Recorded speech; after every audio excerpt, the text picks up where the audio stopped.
Buenos días. Les damos la bienvenida a esta conferencia de la Academia Nacional de Ciencias. Buenas tardes en Francia. A continuación, el presidente de la Academia Nacional de Ciencias, el doctor Walter Fernández, les va a presentar a nuestro conferencista de hoy. Saludos cordiales a todas las personas que nos acompañan. La Academia Nacional de Ciencias, Costa Rica, les da la más cordial bienvenida a la conferencia de hoy. Le agradecemos al doctor Yamil Bindas Yassin haber aceptado nuestra invitación para impartir. Yamil Bindas Yassin es un investigador especializado en inteligencia artificial con un enfoque particular en su aplicación a las telecomunicaciones y a la medicina. Su trayectoria académica y profesional se ha desarrollado a través de una serie de instituciones prestigiosas en Francia, consolidando su experiencia y conocimiento en diversas áreas de la ingeniería y la investigación. Nacido en San José, Yamil siempre mostró un gran interés por las ciencias y la tecnología. Al finalizar el Liceo Franco-Costarricense, esta pasión lo llevó a obtener una beca de excelencia para cursar sus estudios universitarios en Francia, donde obtuvo un bachillerato en Ciencias del Ingeniero de la Escuela Nacional Superior de Informática y Matemáticas Aplicadas de Grenoble. Posteriormente, Yamil decidió profundizar en el campo de los sistemas embarcados y los objetos conectados, obteniendo un máster en Ingeniería especializado en esta área. Su interés por la matemática aplicada y su deseo de contribuir a la investigación lo llevaron a completar un segundo máster, esta vez en investigación en matemáticas aplicadas, también en la Escuela Nacional Superior de Informática y Matemáticas Aplicadas de Grenoble y la Universidad de Grenoble-Alpes. El siguiente paso en su carrera fue un doctorado en inteligencia artificial aplicada a la medicina, obtenido en el Instituto Nacional de Ciencias Aplicadas de Lyon. Durante su doctorado, Yamil trabajó en proyectos innovadores que combinan su conocimiento en matemáticas aplicadas y sistemas inteligentes para desarrollar soluciones avanzadas en el ámbito médico. Actualmente, Yamil está realizando un postdoctorado enfocado en la inteligencia artificial, aplicada a las telecomunicaciones con un especial interés en la tecnología 6G. Su trabajo se centra en explorar cómo la inteligencia artificial puede mejorar y revolucionar la próxima generación de tecnologías de comunicación, asegurando que el futuro de las telecomunicaciones sea más eficiente, seguro y accesible. A lo largo de su carrera, Yamil ha demostrado ser un investigador comprometido y apasionado, contribuyendo significativamente a los campos de la inteligencia artificial y las telecomunicaciones. Ha publicado numerosos artículos en revistas de inteligencia artificial y bioinformática, además de presentar sus investigaciones en conferencias internacionales de renombre. Su trabajo ha sido reconocido por la comunidad científica, destacado por su innovación y rigor académico. Es un gusto tener con nosotros al doctor Bindas y le solicito, por favor, iniciar su presentación. Gracias, doctor Fernández, por la introducción y gracias a la Academia Nacional de Ciencias por darme esta oportunidad de presentar este trabajo. Hoy voy a hablar sobre la tecnología, la inteligencia artificial al servicio de la salud. Entonces, para optimizar el tratamiento de pacientes utilizando este tipo de tecnologías. La mayoría del trabajo que voy a presentar corresponde al trabajo que realicé durante mi doctorado y una parte corresponde también a lo que estoy haciendo actualmente, pero con un énfasis más al ámbito médico.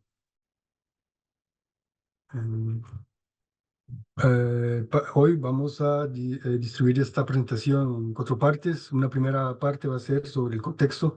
Entonces vamos a, como dije, vamos a focalizarnos en el ámbito medical y con un particular interés en lo que es la prevención de accidentes cerebrovasculares. Voy a hablar rápidamente de otras aplicaciones que pueden ser interesantes en el ámbito médico y de los desafíos que existen para poder utilizar la inteligencia artificial en el ámbito médico, ya que no es, eso es un poco más difícil que en otros ámbitos. Después voy a hacer una pequeña introducción sobre el aprendizaje automático. La idea no es desarrollar todo el aspecto matemático que está atrás, pero dar la intuición de cómo funciona para poder entender la siguiente parte. La siguiente parte va a hablar sobre principalmente tres métodos que desarrollé en mi equipo cuando estaba en el doctorado, y después vamos a concluir, mostrar pistas interesantes para el futuro de la inteligencia artificial en la medicina. Vamos a comenzar con una explicación breve sobre los accidentes cerebrovasculares y sobre todo los accidentes cerebrovasculares isquémicos que son generados por émbolos. Un émbolo es una partícula que puede ser sólida o gaseosa que va a circular en un vaso sanguíneo. Eh, Estos émbolos pueden ser generados por diferentes causas. Pueden ser depósitos de calcio o lípidos que van a estar en una arteria o en un vaso sanguíneo de manera general. Y cuando estos depósitos se desprenden, pueden ir y bloquear un vaso sanguíneo. Hay ciertos procedimientos médicos, como el reemplazo de una válvula aórtica, que también pueden generar este tipo de partículas.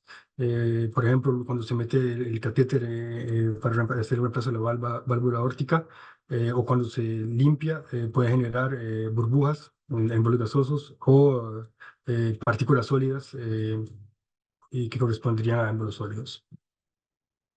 Los riesgos de esto es que pueden causar un ictus isquémico, un accidente cerebrovascular isquémico, que es cuando una arteria que da flujo al cerebro está bloqueada. Y eso puede tener consecuencias graves que pueden causar eh, que pueden causar hasta la muerte. Entonces es importante detectarlos, y para esto se pueden utilizar diferentes métodos, pero un método muy interesante es utilizar el Doppler transcranial, que voy a presentar ahorita más tarde, y que puede detectar estas partículas antes de que causen un accidente cerebrovascular. ¿Por qué es importante? Es importante detectar estas partículas porque el ictus isquémico es una de las mayores causas de accidentes cerebrovasculares. Es decir, que el 85%, alrededor del 85% de los accidentes cerebrovasculares son accidentes isquémicos cuando una arteria está bloqueada. Y esto se puede prevenir si logramos detectar de manera temprana partículas, ya sean sólidas o gaseosas, que generarían este tipo de accidentes. Ahora, ¿cómo detectarlos? En este caso vamos a focalizarnos sobre el Doppler transcranial. Eh, la idea es que el cráneo está compuesto, tiene diferentes fosas, que son zonas donde el cráneo es un poco menos espeso y ondas ultrasonoras pueden penetrar más fácilmente. Entonces lo que vamos a hacer es poner una sonda ultrasonora a nivel de la fosa temporal que queda al lado de los ojos, y vamos a enviar ondas ultrasonoras. Estas ondas van a estar reflejadas en parte por el flujo sanguíneo y las partículas que componen el flujo de la sangre, y van a generar otro señal que vamos a recibir, y va a ser un señal básicamente que tiene dos canales y que por la manera en que se trata puede ser oído. Entonces los médicos pueden oír este señal para eh, intentar detectar características sobre lo que está pasando en la arteria cerebral media, que es donde por lo general se van a medir o intentar detectar los émbolos. De aquí vamos a tener un señal que es un señal sin procesar, y por lo general, como el señal es difícil de interpretar visualmente, se realiza un tratamiento. eh, Aquí podemos ver diferentes tipos de señales para diferentes tipos de émbolo. Tenemos émbolo sólido, gaseoso y lo que es un artefacto, que son señales de alta intensidad, pero que no corresponden a un émbolo. Y podemos ver que es difícil analizarlos a simple vista. Eh, Cuando se tratan, se puede obtener una imagen de lo que se llama un espectrograma, y aquí tenemos una mejor representación de los diferentes tipos de émbolos. Podemos ver que en el émbolo sólido se representa como un pequeño punto, que es muy característico de este tipo de émbolos. Para los gaseosos tiene una forma más en V invertida, puesto que como son partículas gaseosas en el flujo sanguíneo pueden moverse con más libertad que una partícula sólida. Y esto es un tipo de artefacto que es cuando el paciente está hablando. Entonces hay una cierta simetría y diferentes frecuencias simétricas en este espectro. Ahora, con respecto a los criterios de detección, bueno, hablé de los diferentes tipos de émbolo, pero esto es un tema que se ha estudiado durante años en el ámbito medical y se establecieron ciertos criterios en 1995 de cómo detectar a partir de justamente un señal Doppler, detectar un señal embólico. Hay cuatro grandes características. La primera es que la duración tiene que ser inferior a 300 milisegundos, es decir, son eventos muy puntuales y son lo que se llaman señales transitorios de alta intensidad o más simple, hits. Segundo, tiene que ser unidireccional en el ámbito del dominio tiempo-frecuencia, lo que quiere decir que con respecto a la línea de base no hay una simetría, que es diferente a lo que se pudo observar aquí en el artefacto, donde sí se ve una simetría. El tercero es el sonido musical que se puede observar. Lastimosamente no puedo mostrarles el sonido, pero tiene un sonido como un chasquido que es muy característico y que los médicos utilizan a menudo en complemento con la imagen para poder saber si es un émbolo sólido, gaseoso o un artefacto. Y el último, que es también muy importante, es que la intensidad del émbolo tiene que ser superior, muy superior a la del flujo sanguíneo. Entonces, el émbolo es lo que se ve aquí, la mancha amarilla, y el flujo sanguíneo es todo lo que está alrededor, y se puede ver que es mucho más intenso, con colores amarillos y anaranjados con respecto al flujo sanguíneo. Y esto se mide con respecto a una cantidad que se llama el ratio Hits to Blood, que permite medir justamente qué tan intenso es un evento que se detectó.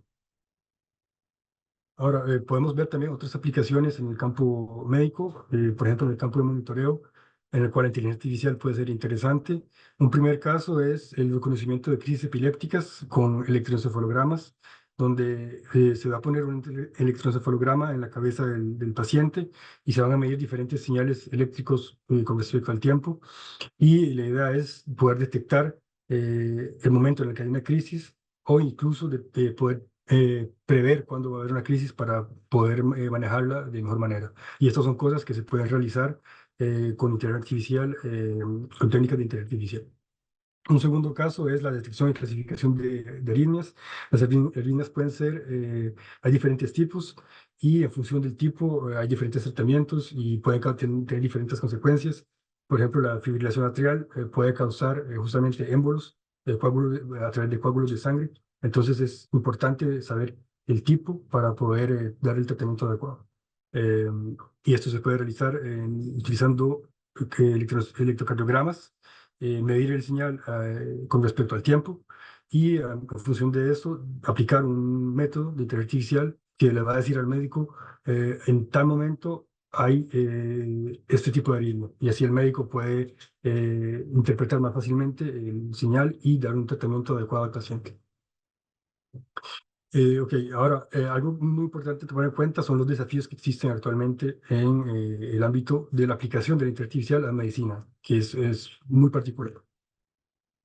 El primer reto es lo que corresponde a la anotación de datos. La anotación de datos quiere decir, cuando tengo una imagen, por ejemplo, yo sé a qué corresponde esa imagen y tengo escrito en algún lugar lo que es esa imagen. Por ejemplo, aquí puedo tener un émbolo gaseoso y yo tengo que saber que tengo la imagen y saber que es un gaseoso. En el ámbito medical es muy difícil encontrar bases de datos públicas que están disponibles para cualquier persona y sobre todo en las aplicaciones particulares en las que uno quiere trabajar. Y esto es necesario por lo general para poder entrenar los modelos de inteligencia artificial. Otra dificultad importante es la dificultad de adaptación. Por ejemplo, si tenemos imágenes de perros y gatos, es muy fácil decir, esto es un perro y esto es un gato. Aquí es difícil decirlo porque, primero que todo, se ocupa un conocimiento experto, quiere decir que son médicos los que por lo general van a anotar este tipo de imágenes, y incluso los médicos en ciertos casos pueden no saber a qué corresponde el evento que se está observando. Por ejemplo, en este caso, aquí a la izquierda tenemos casos difíciles donde un médico no sabe decir si corresponde a un émbolo sólido o gaseoso. Y el tratamiento que se le va a dar al paciente va a ser diferente en función del tipo de émbolo. Entonces, es importante tener una anotación correcta. Esta dificultad de anotación lo que va a generar es cuando hay errores, lo que se llaman ruido en las etiquetas, que son potencialmente errores dentro de la anotación que el modelo puede aprender y que pueden tener un efecto negativo en el modelo de inteligencia artificial. Otra dificultad que está ligada a esto es justamente el hecho de que se requieren expertos para anotar los datos y esto suele ser muy costoso y tomar mucho tiempo. Y los médicos no trabajan para ir a anotar datos para modelos de inteligencia artificial, pero trabajan para ayudar y mejorar el tratamiento de sus pacientes. Entonces, esto es algo que en la práctica es difícil de realizar. Y por último, por lo general tenemos lo que se llaman clases desequilibradas, que quiere decir que hay eventos que son muy raros. Por ejemplo, los sólidos son eventos que son muy raros porque no pasan todo el tiempo. Si pasaran todo el tiempo, habría mucho más derrames cerebrales de lo que hay. Entonces, esto hay que tomarlo en cuenta cuando se le va a decir al modelo, se va a entrenar para que sepa distinguir de los émbolos sólidos de gaseosos, de los artefactos. Tiene que tomar en cuenta este factor. Un segundo reto importante es saber cuál representación óptima utilizar. Lo que vimos antes es que el dispositivo Doppler va a medir un señal, pero de este señal se pueden extraer muchas informaciones.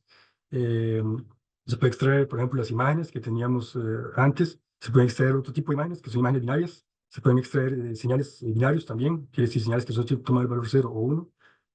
Y la idea es, la pregunta es, ¿cuál es la mejor representación que se puede utilizar para lo que queremos realizar? No siempre va a ser la misma. Y eventualmente, cómo combinar diferentes representaciones para obtener el resultado que queremos. Nosotros sabemos que los médicos, cuando van a utilizar el Doppler transcraniano, van a ver la imagen y utilizar el audio. Entonces, la idea es cómo podemos combinar en un modelo de inteligencia artificial estas dos informaciones para tomar una decisión más informada que está de acuerdo con el protocolo de los médicos. Y por último, un reto muy importante es la comprensión de modelos. Los modelos de inteligencia artificial, por lo general, tienden requieren una gran cantidad de recursos de computación, utilizan a menudo tarjetas gráficas, toman mucho espacio para guardarlos en un disco duro, por ejemplo, sobre todo en sistemas de monitoreo. Y aquí, por ejemplo, tenemos el dispositivo de Atis Medical, que es un dispositivo portable de Doppler, que tiene muy pocos recursos de memoria. El objetivo principal es monitorear al paciente y no tener un modelo que va a hacer la clasificación. Tiene recursos limitados, pues que tiene un hardware, el procesador muy simple, y tiene limitaciones energéticas y que funciona con batería. Entonces, los modelos tienen que consumir la menor cantidad de energía posible. Y lo que es muy conocido es que con los modelos de inteligencia artificial, por lo general, entre más queremos, mejor desempeño queremos, por ejemplo, entre mejor queremos clasificar los émbolos sólidos de los gaseosos, por lo general más parámetros va a tener el modelo, entonces más grande va a ser y más operaciones de cálculo va a requerir, lo que implica mayor consumo de energía y más tiempo para tomar la decisión. Entonces, es importante obtener modelos que son lo más simple posible. En este caso correspondería a modelos a la izquierda en la figura y con el tamaño más pequeño posible, para que puedan ser utilizables en la práctica, si no, por lo general, no pueden ser utilizados en la práctica médica. Y un último reto que es muy importante es lo que se llama el aprendizaje continuo. Actualmente, los modelos de inteligencia artificial, por lo general, todo lo que se utiliza en la práctica son modelos que están entrenados con una base de datos y luego se dan a la situación que se quiere utilizar y están fijos. Y entonces, cuando se quiere utilizar el modelo, por ejemplo, tenemos un modelo que se entrenó para detectar émbolos de pacientes que tienen un reemplazo de válvula aórtica. Y luego, en práctica, hay un nuevo paciente que llega, se utiliza la misma red fija, el mismo modelo que estaba entrenado antes.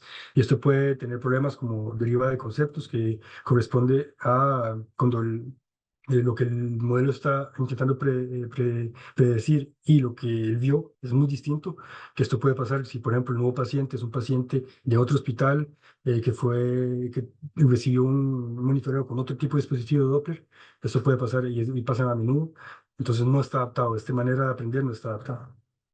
Y segundo es cuando se quiere aprender en línea, quiere decir, queremos aprender eh, todo el tiempo. No queremos entrar a un modelo y luego fijarlo, pero sino que el modelo, como los seres humanos, aprendan todo el tiempo. Y esto puede ser muy útil en sistemas de monitoreo, donde tenemos un flujo de datos, por ejemplo, como en el electrocardiograma o el encefalograma, donde pueden durar mucho tiempo el monitoreo y queremos que a cada instante el modelo esté aprendiendo de lo que está pasando.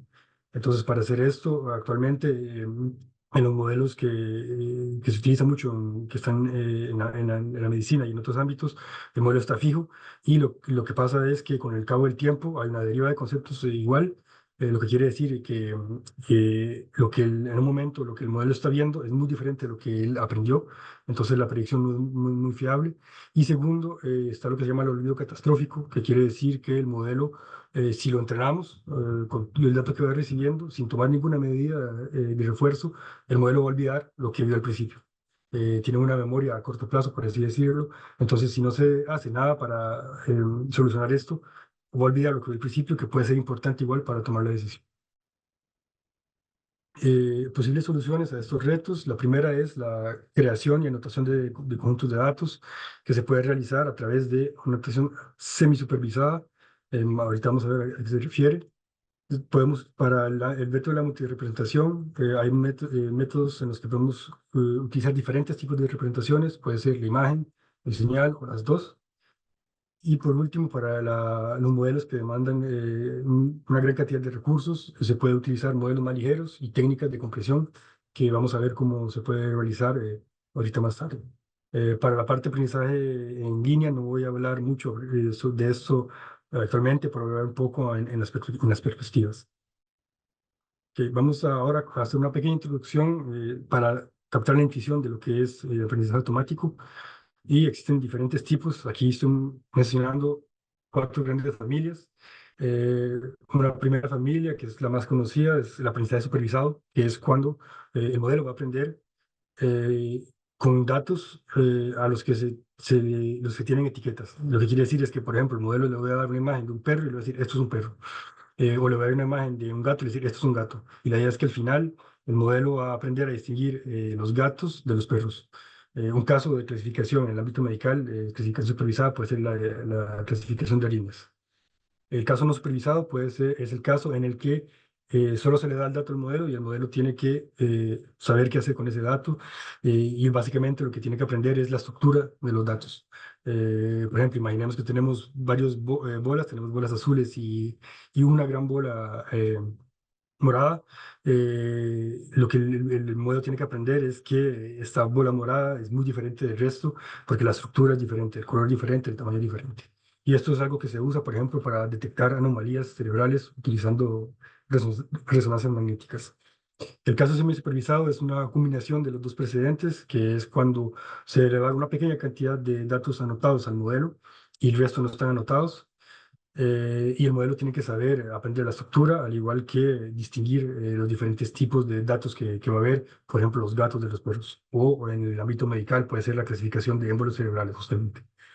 Y por último está el aprendizaje autosupervisado, que corresponde a el caso en el que las etiquetas van a estar generadas de manera automática, lo que es muy interesante, puesto que no requiere un experto que va a intervenir, entonces es más rápido y menos costoso, pero también por lo general suele ser más difícil de obtener de un nivel punto de vista metodológico.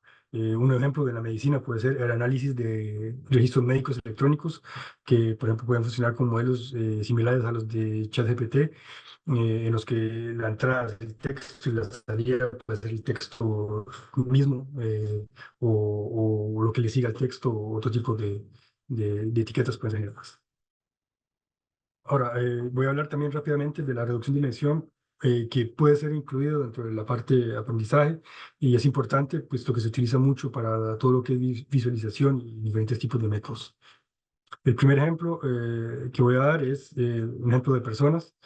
La reducción de dimensión, básicamente, el objetivo es escoger las características más importantes de una entidad, en este caso las personas, para saber guardar la cantidad de información mínima y poder entender mejor o realizar mejor lo que queremos hacer.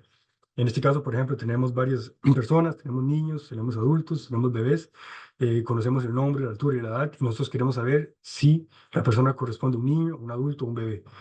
En este caso, la única información que ocupamos va a ser la edad para distinguir esto. Entonces, una reducción de emoción en este caso va a ser olvidar el nombre y la altura y guardar nada más la edad. Un caso tal vez un poco más abstracto es cuando tenemos imágenes. Aquí, por ejemplo, tenemos imágenes de perros y lo que queremos hacer es una imagen, es una entidad de alta dimensión, pues que cada píxel corresponde a una dimensión. Y lo que queremos hacer es extraer la mayor cantidad de características posibles, perdón, la menor cantidad para representar en un punto, como un punto este tipo de datos. En este caso va a ser un punto en un espacio de 2 dimensiones. Y lo que queremos en este caso es que, por ejemplo, con la reducción de emoción es que la característica principal sea el color. Entonces, el primer perro va a corresponder a un punto negro y el segundo perro va a corresponder a un punto anaranjado, puesto que se tiene que contar de lados anaranjados, etc. Y la idea es que los perros que son similares estén lo más cerca posible. Esto es un segundo ejemplo de reducción de emoción que va a ser útil más tarde. Y por último, para esta segunda parte, vamos a ver el principio de entrenamiento de un modelo, igual de manera muy simple, sin entrar en toda la parte matemática, pero la idea es entender la intuición que hay detrás. Y vamos a tomar el ejemplo igual de un perro que vamos a entrenar a reconocer un hueso de una bola de fútbol. Y el objetivo es que cuando yo le muestro una bola o un hueso a este perro, haga la menor cantidad de errores posible. Entonces lo que vamos a hacer es entrenarlo, mostrándole varios bolas de fútbol y varios huesos y de diferentes tamaños, colores, y a cada vez le vamos a decir, esto es un hueso, esto es un balón, etcétera. Entonces, por ejemplo, al principio le doy un hueso y digo, esto es un hueso, esto es un balón, este es un balón, le doy un hueso, esto es un hueso, etcétera. Y esta es la fase de entrenamiento. A cada vez le doy, le muestro lo que quiero y le digo qué es, y él tiene que aprender. Y la fase de prueba es cuando le voy a dar al perro un objeto, le voy a mostrar, pero no le voy a decir qué es. Entonces, le voy a mostrar aquí un hueso, pero no le digo qué es, y él me tiene que decir qué es. Si él me dice que es un hueso, perfecto, tuvo la buena respuesta. Me muestra un balón, me va a decir que es un balón, y así continúo con diferentes datos. Aquí le muestro un balón y él me va a decir que es un hueso. Entonces, en ese caso, yo le voy a decir, no, no es un hueso, es un balón, y voy a corregirlo. Es el principio. Esta es la parte de prueba. Entonces, si llevamos esto de una manera más abstracta con los términos de inteligencia artificial, el perro correspondería al modelo, el hueso y el balón corresponden a los datos, pueden ser imágenes, señales, texto, etc. La indicación sobre el tipo de objeto, es decir, si es un hueso o un balón, corresponde a la etiqueta. Y el objetivo que queremos, que es la identificación de huesos y balones, y la corrección que voy a hacer, se va a traducir a través de lo que se llama una función perdida. Ok, ahora eh, mm, vamos a ver la primera parte de cómo utilizar la inteligencia artificial para la medicina, que corresponde al primer reto, que es la anotación de datos. Entonces, para esto vamos a ver un método que desarrollamos que se llama método de anotación semiautomática, que permite ganar mucho tiempo en anotación y obtener bases de datos para entrenar modelos de inteligencia artificial.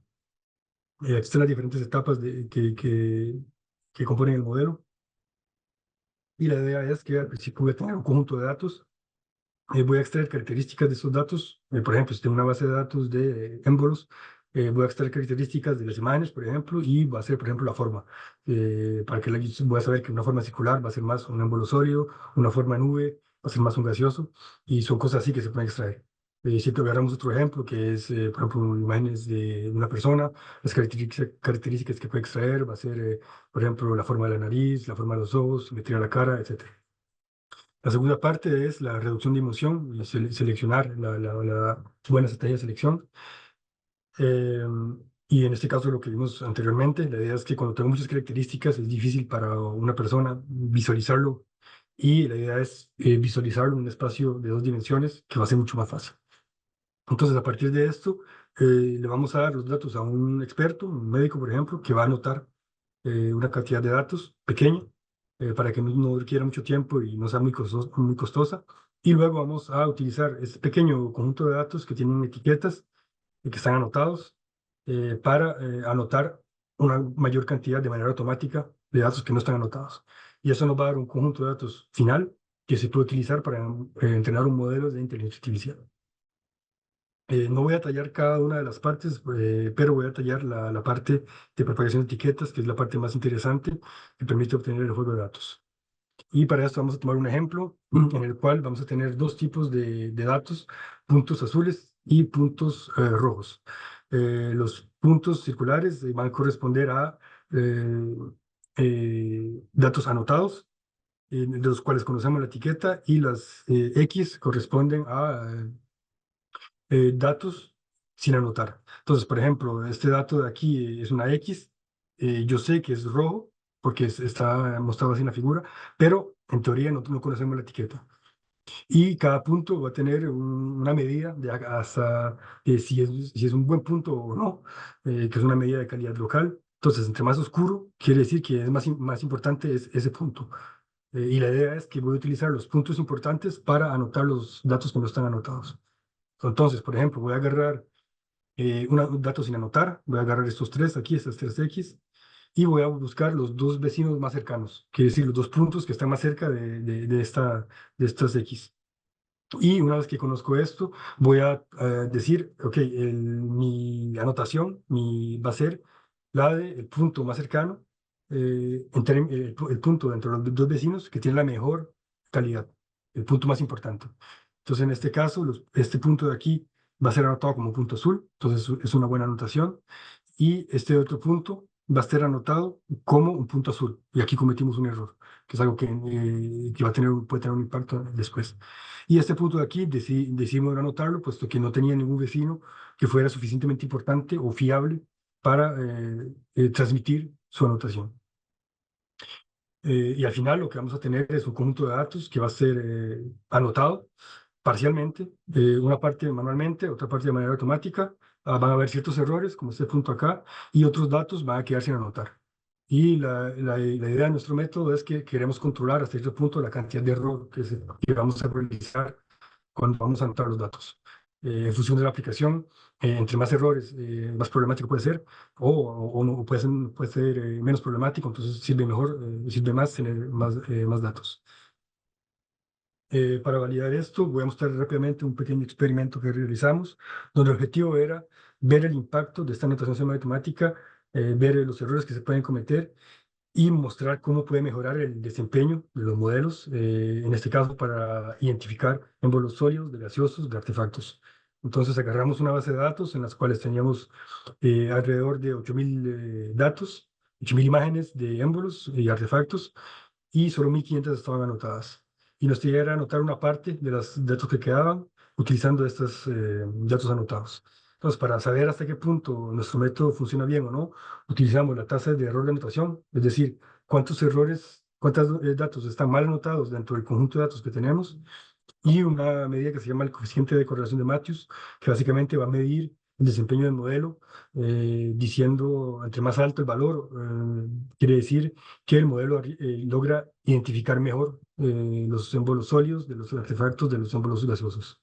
Entre más pequeña sea esta cantidad, quiere decir que el modelo hace más errores al término de la predicción. Aquí tenemos una primera imagen donde voy a representar todos los datos en un espacio de 2 dimensiones. Cada punto corresponde a una imagen, por ejemplo, una imagen como esta que se encuentra aquí, y el color corresponde al tipo de dato. Entonces, en rojo tenemos los artefactos, en azul los símbolos gaseosos y en verde los sólidos. Y los diamantes aquí son los datos que fueron anotados, pero erróneamente. Y aquí hicimos una primera anotación automática de datos en la cual cometimos una tasa de error de 4%. Quiere decir que sobre el total de los datos que tenemos, 4% están mal anotados. Hay un error. Lo que podemos ver también es que hay una gran cantidad de datos, que son los datos negros, que no están anotados, y esto puede ser problemático para ciertos modelos que ocupan bastante cantidad de datos para poder ser entrenados. Ahora, si cambiamos un poco los parámetros de nuestro modelo, por ejemplo, vemos más vecinos para hacer la anotación, reducimos la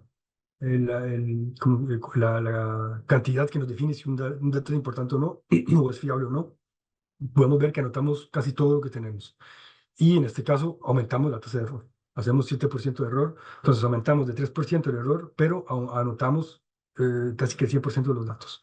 Entonces esto puede ser muy interesante porque ahora tenemos una base de datos que está anotada casi completamente con ciertos errores, pero que podemos compensar con otros métodos eventualmente. Aquí presento los resultados en términos de desempeño para identificar émbolos gaseosos, sólidos y artefactos de diferentes métodos. Entonces, en el eje de la Y tenemos el desempeño y en el eje de X tenemos los diferentes modelos. Al principio, los dos primeros corresponden a el caso cuando tenemos los datos, los modelos con datos que están 100% anotados de manera manual. El segundo corresponde al caso donde anotamos una parte de los datos eh, de manera semiautomática con el método que presentamos, pero de manera más simple, sin tomar en cuenta hasta qué punto es fiable o no cada uno de los datos. Y el último corresponde a exactamente el método que presentamos, que es cuando vamos a anotar de manera semiautomática una gran cantidad de datos, pero esta vez tomando en cuenta la fiabilidad de cada dato en cuanto a su notación que corresponde. Y lo que podemos ver es que los mejores modelos son justamente los que se obtienen, tienen el valor más elevado, son los que se obtienen utilizando la base de datos que fue anotada con el método que propusimos. Entonces, esto puede ser muy interesante para justamente agilizar todo el proceso de obtención de los datos, anotación y entrenar el modelo. En vez de tomar 2, 3 meses de desarrollo, esto se puede realizar en unas cuantas semanas gracias a este método. Ok. Ahora vamos a hablar rápidamente sobre la parte de modelos multirepresentación, que es justamente ya tenemos una manera de obtener un conjunto de datos para crear nuestros modelos. Pero ahora lo que queremos es tener un modelo que es más fiable y que está basado más en la manera en que los médicos van a procesar los señales. Y esto corresponde a justamente modelos con diferentes entradas, modelos multirepresentación. Entonces, aquí presento rápidamente, sin igual entrar en los detalles, diferentes modelos de inteligencia artificial que desarrollamos. Y el objetivo, como dije, aquí nos vamos a focalizar en la clasificación de señales de Doppler transcraniano para prevenir accidentes cerebrovasculares.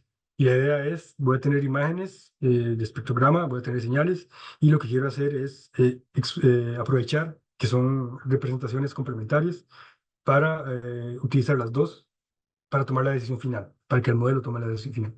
Entonces utilizamos varios modelos, un modelo, una red neuronal convolucional, que es un modelo inspirado de la visión humana, que este modelo va a tratar todo lo que son imágenes.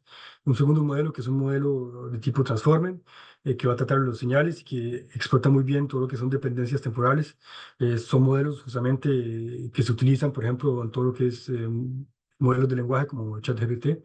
Y por último, vamos a proponer un modelo híbrido que va a explotar las dos tipos de representaciones, la imagen como el señal, y que se parece más a la manera en que los médicos tratan los datos. Eh, el experimento que realizamos fue entrenar estos diferentes tipos de modelos con diferentes representaciones y con diferentes con imágenes de una base de datos de transcranial Doppler en la cual hay 1500 imágenes alrededor que están anotadas manualmente. Tenemos la imagen y el señal. Y queremos identificar tres cosas: si la imagen o el señal es un artefacto, un émbolo gaseoso o un émbolo sólido.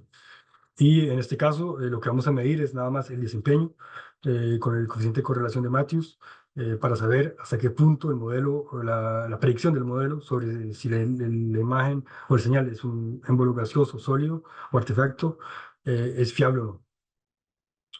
Entonces, aquí está a la derecha, voy a presentar básicamente el modelo global muy simplificado de lo que propusimos y voy a presentar diferentes imágenes en los dos rectángulos azules y verdes. El rectángulo azul que dice sin ayuda es cuando aquí tenemos, en esta parte de aquí que dice TFR, es cuando se explota una mala imagen.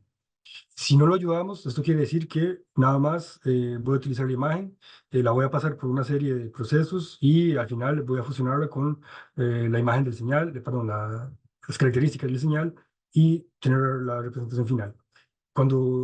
Aquí, cuando decimos con ayuda, quiere decir que voy a tener aquí a este nivel, voy a ayudar al modelo diciéndole, ok, eso de aquí, esta imagen es un émbolo gaseoso, por ejemplo. Y eso básicamente lo que queremos simular es como si tuviéramos dos expertos, dos médicos, uno que ve las imágenes, otro que ve el señal. Y si le decimos a cada experto, bueno, dígame características de la imagen, nada más quiero que me diga, me describa la imagen o el señal, sin decirle qué es, puede que se fije en cosas que no son útiles. Pero si le decimos a cada experto, ok, bueno, esta imagen que le estamos dando o esta señal es un émbolo gaseoso, él va a saber más en qué zonas concentrarse. Esto es lo que corresponde a la ayuda. Y la ayuda, además, lo que vamos a hacer es, una vez que fusionamos las características que nos dio cada modelo sobre la imagen o el señal, los fusionamos, tenemos una sola eh, representación. Y lo que podemos hacer es que con esta representación queremos forzar crear grupos. Quiere decir que queremos dividir estas representaciones, estos puntos, en función de si es un émbolo sólido, gaseoso o artefacto, pero sin decirle qué tipo de dato es. Entonces, la primera imagen que observamos aquí es el caso, una representación en dos dimensiones de los diferentes émbolos. En rojo tenemos los artefactos, en azul los émbolos gaseosos y en verde los sólidos. Y lo que vamos a ver es que cuando utilizamos nada más la imagen, si lo ayudamos o no lo ayudamos, al fin y al cabo, el desempeño es similar. El modelo logra más o menos identificar los diferentes tipos de émbolos, pero igual hace muchos errores. Por ejemplo, aquí él va a mezclar mucho todo lo que son artefactos gaseosos y sólidos, y no es lo que queremos. En el segundo caso, cuando utilizamos nada más el señal, lo que podemos ver es que si no lo ayudamos, el modelo va a mezclar completamente la información. Podemos ver que todo lo que son los puntos de los artefactos, los sólidos o gaseosos, están completamente mezclados. Entonces el modelo no sabe distinguir, extraer las características que permiten distinguirlos. Pero si lo ayudamos y le decimos, ok, extraigo estas características, ahora toma en cuenta que es un émbolo sólido, gaseoso o artefacto, él va a lograr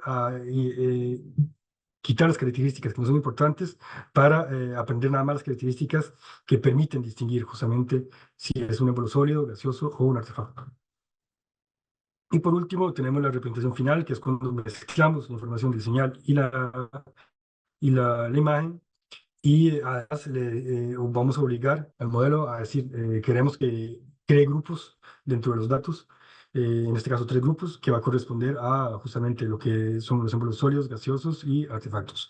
Y lo que podemos ver es que cuando lo ayudamos, cuando guiamos al modelo, dándole la información en un nivel intermediario sobre el tipo de datos que está tratando, y lo obligamos además a crear grupos, el modelo funciona muy bien y logra identificar bien todo lo que son gaseosos, sólidos y artefactos.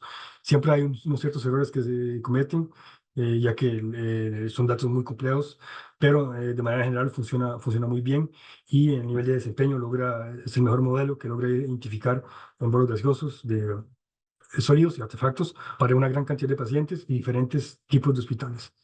Entonces, esto valida el hecho de que mezclar diferentes informaciones, utilizar diferentes representaciones puede ser muy útil para todo lo que son modelos de inteligencia artificial. Ahora que tenemos la base de datos y el modelo, una parte muy importante es lograr hacer que este modelo que tenemos se pueda utilizar en la práctica. Entonces, para esto se utilizan técnicas de comprensión de modelos.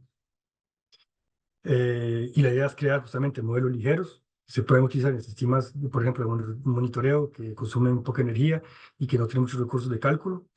La idea es también que comprimirlos lo más posible, como si fuera una plasticina que puedo hacer lo más pequeño posible para que tome la menor cantidad de espacio cuando se va a utilizar, ya sea en el celular o en el dispositivo de monitoreo.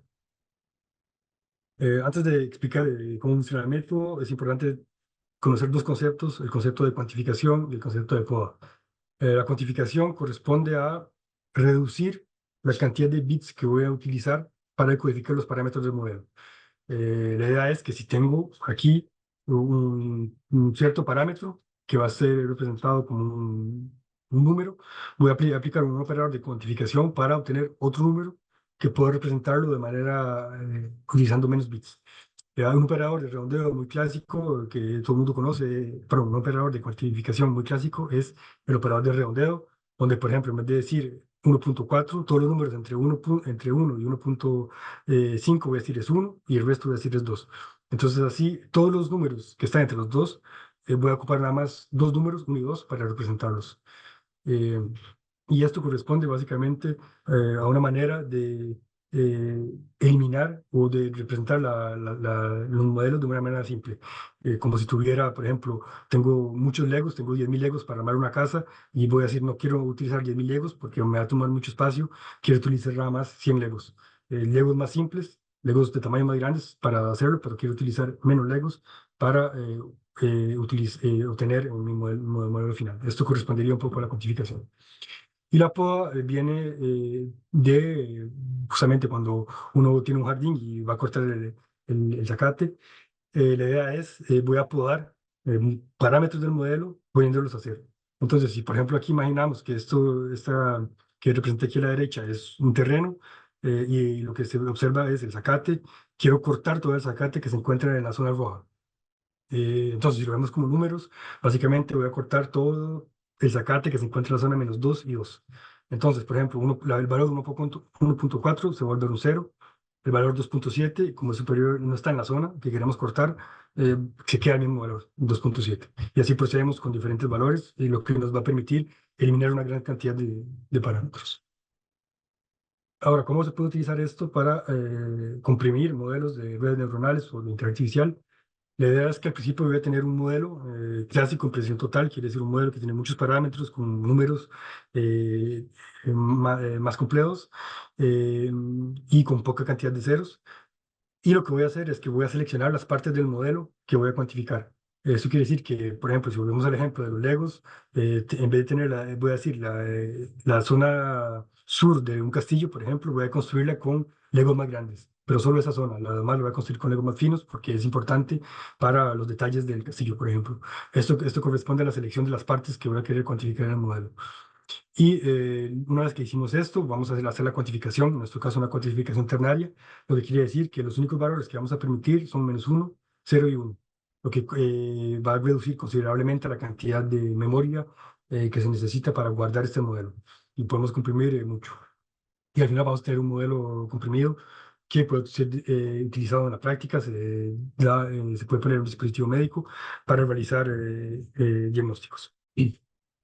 Aquí es una parte más detallada sobre el modelo.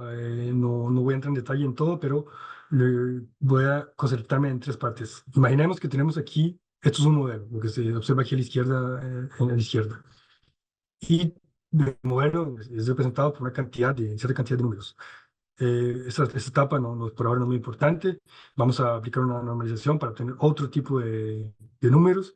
Y la etapa importante aquí es la poda. Vamos a realizar una primera poda en la cual hay una función como esta que está aquí, que va a decir todos los valores que son inferiores a este delta mínimo. Perdón, todos los valores que están entre este delta mínimo y este delta máximo, los vamos a poner a cero y el resto se queda igual. Entonces, por ejemplo, en este caso, este 0.1 de aquí, vamos a decir, vamos a cortarlo, no es importante y lo ponemos en cero. Este -0.2 lo vamos a cortar igual y lo ponemos en cero. Pero este es -0.4, no lo vamos a cortar porque consideramos que es importante y se queda en -0.4. Entonces aquí podamos para poner una gran cantidad de valores en cero. Y una vez que tenemos este de aquí, este modelo con estos valores, podemos cuantificarlo diciendo todo lo que es negativo toma el valor -1, todo lo que es positivo toma el valor 1 y el resto se queda en cero. Y así, al final vamos a tener un modelo que solo toma básicamente tres tipos de valores y que es muy eficiente a nivel de energía, de cálculos y de memoria. Entonces, para validar esto, realizamos un experimento en el cual esta vez utilizamos dos bases de datos, una de interpretas craneal para detección de émbolos y otra de epilepsia, de electroencefalogramas para detectar crisis de epilepsia. Y la idea es medir la cantidad de energía que va a utilizar el modelo, los recursos de cálculo y el desempeño en términos de que también logra y decir si es un émbolo sólido, gaseoso, artefacto, o que también logra decir si hay una crisis de epilepsia o no. Entonces, para medir esto, utilizamos lo que se llama el ahorro de energía. Básicamente, entre más alto, más energía ahorro. Por ejemplo, si es 80%, quiere decir que voy a consumir 80% menos de energía que otro modelo. La tasa de compresión, que quiere decir que tanto puede reducir el modelo para pasar, por ejemplo, de que el modelo pese un megabyte a, no sé, un 10 kilobytes, por ejemplo. Y el último es la medida de desempeño, que es cuánto perdimos, ya que al hacer esto perdimos información. La pregunta es si perdemos mucho en términos de desempeño, porque en ese caso el modelo, por más comprimido que esté, no puede ser utilizado si nos da respuestas fiables. Y esto lo aplicamos a dos tipos de modelos, que es el CNN2D y el Transformer. Aquí en esta imagen podemos ver en el eje Y la consumación de energía, el ahorro de consumo de energía. Entre más alto, más ahorra el modelo. Y en el eje de X tenemos los diferentes modelos. A la derecha tenemos los modelos en el caso de la epilepsia y en la izquierda en el caso de la detección y clasificación de émbolos. Todo lo que es azul es un modelo que no tuvo ninguna compresión, un modelo de inteligencia artificial sin compresión. Y en rojo y verde tenemos los modelos con compresión. Y lo que podemos ver es que, por lo general, logramos ahorrar mucha energía cuando aplicamos este tipo de modelos, lo que nos permitiría eventualmente justamente utilizar el modelo en la práctica clínica. El segundo caso, la segunda figura, perdón, es cuánto logramos comprimir el modelo. Entonces aquí tenemos el aumento de la tasa de compresión en el eje de Y y el resto es igual que en la figura anterior. Entonces, entre más alto es esto, más arriba se encuentre, más comprimido va a ser el modelo, entonces menos memoria va a ocupar para guardarse en el dispositivo médico. Y lo que podemos ver igual es que los modelos que utilizan la técnica de compresión logran tener tasas muy altas, reduciendo de una gran cantidad, hasta más del 80%, la cantidad de memoria que se necesita para utilizar y guardar estos modelos.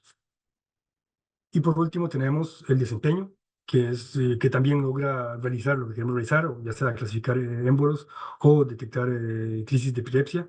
Y lo que podemos ver es que los modelos, por lo general, de compresión pierden un poco.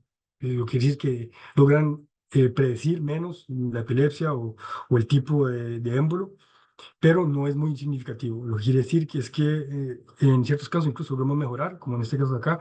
Lo que quiere decir que logramos comprimir mucho y ahorrar mucha energía sin sacrificar mucho el desempeño, haciéndolo utilizable en la práctica clínica. Ok, ahora voy a concluir rápidamente. Lo que vimos en esta presentación fueron tres métodos, básicamente tres maneras de resolver problemas que existen en la inteligencia artificial para que pueda ser utilizada en la práctica médica.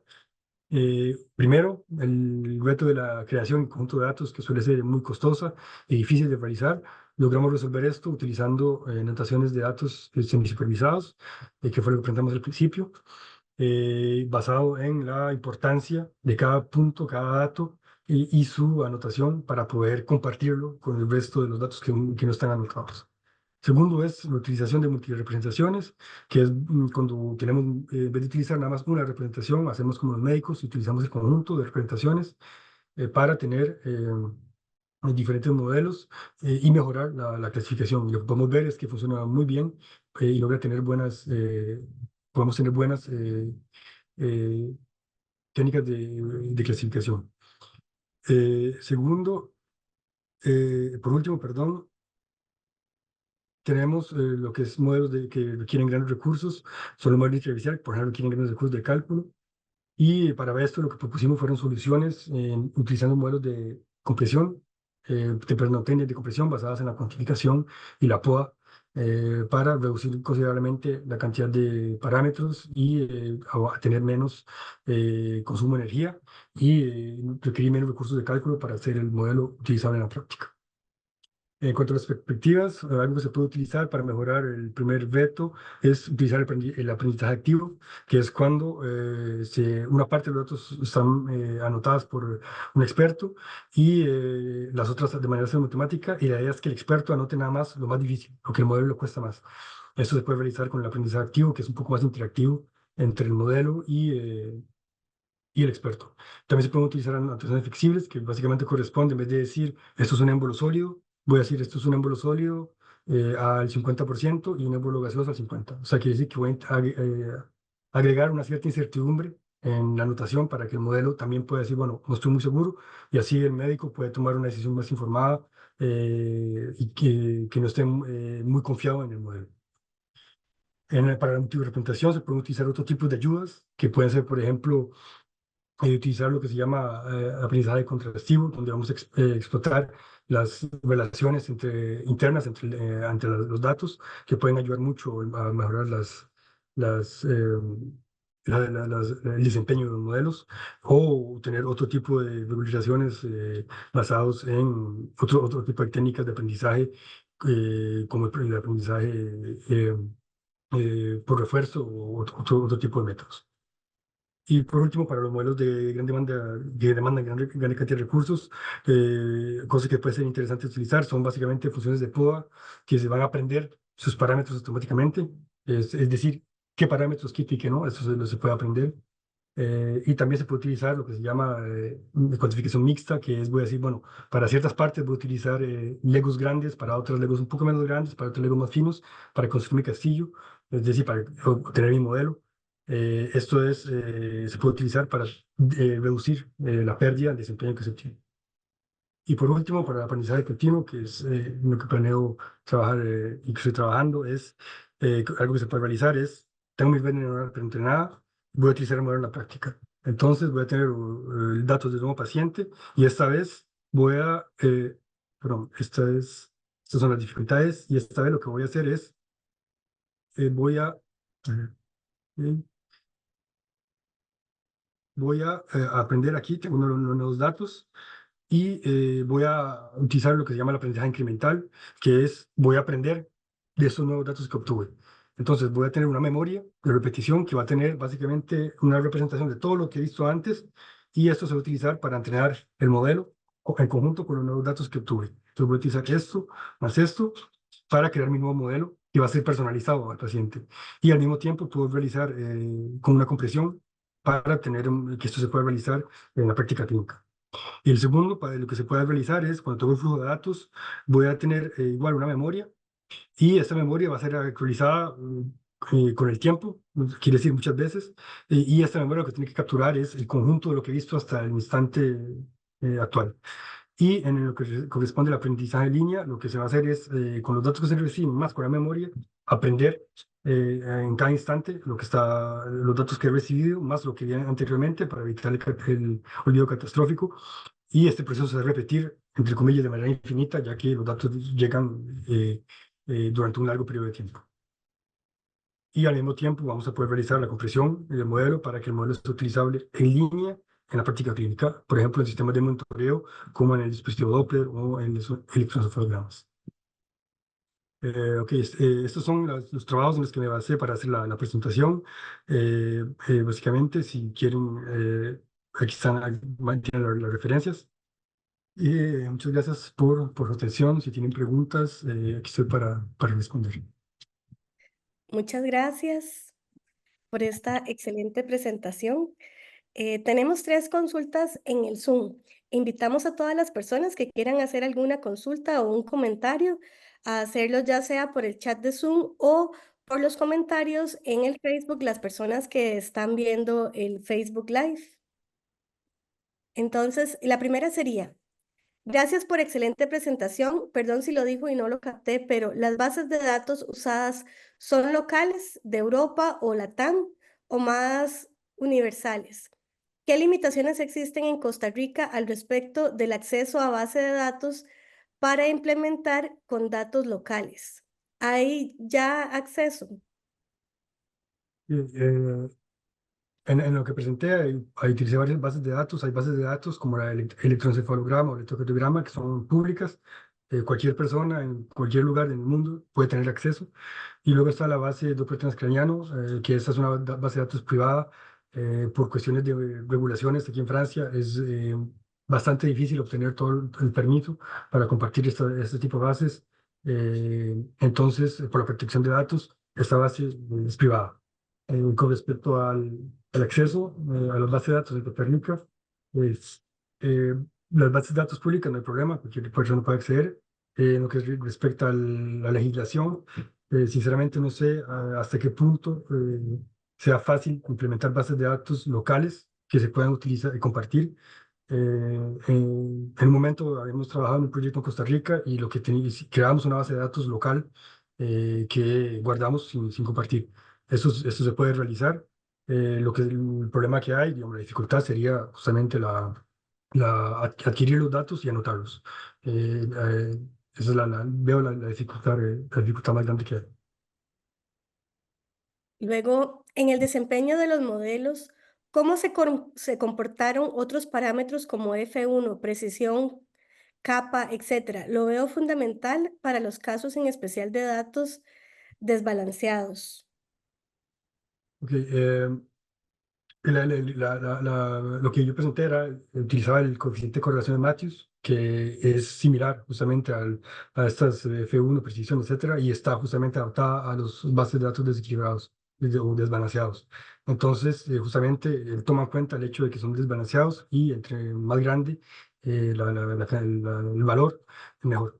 Entonces, igual medimos todo lo que son precisión F1, el CAP, etcétera, y se comporta de manera similar al coeficiente de correlación de Matthews.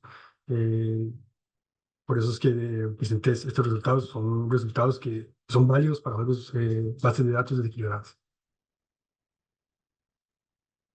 Los análisis los corre en clúster computacional o en cloud o incluso personal.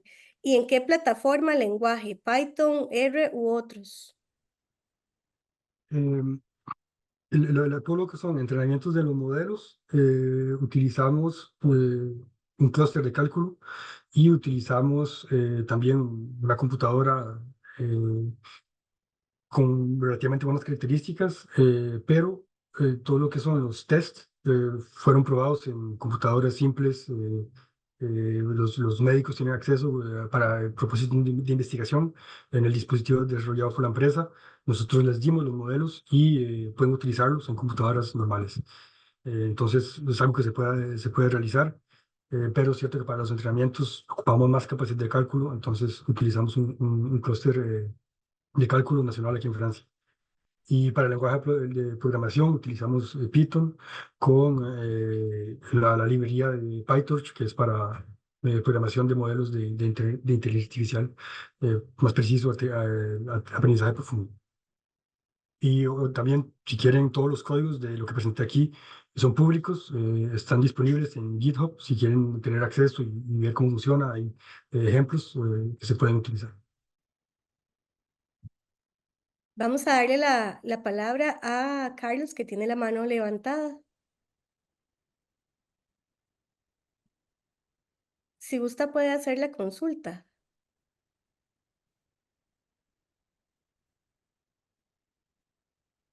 O tal vez fue un error. Yo no- Ok. Bueno, tenemos acá otras preguntas.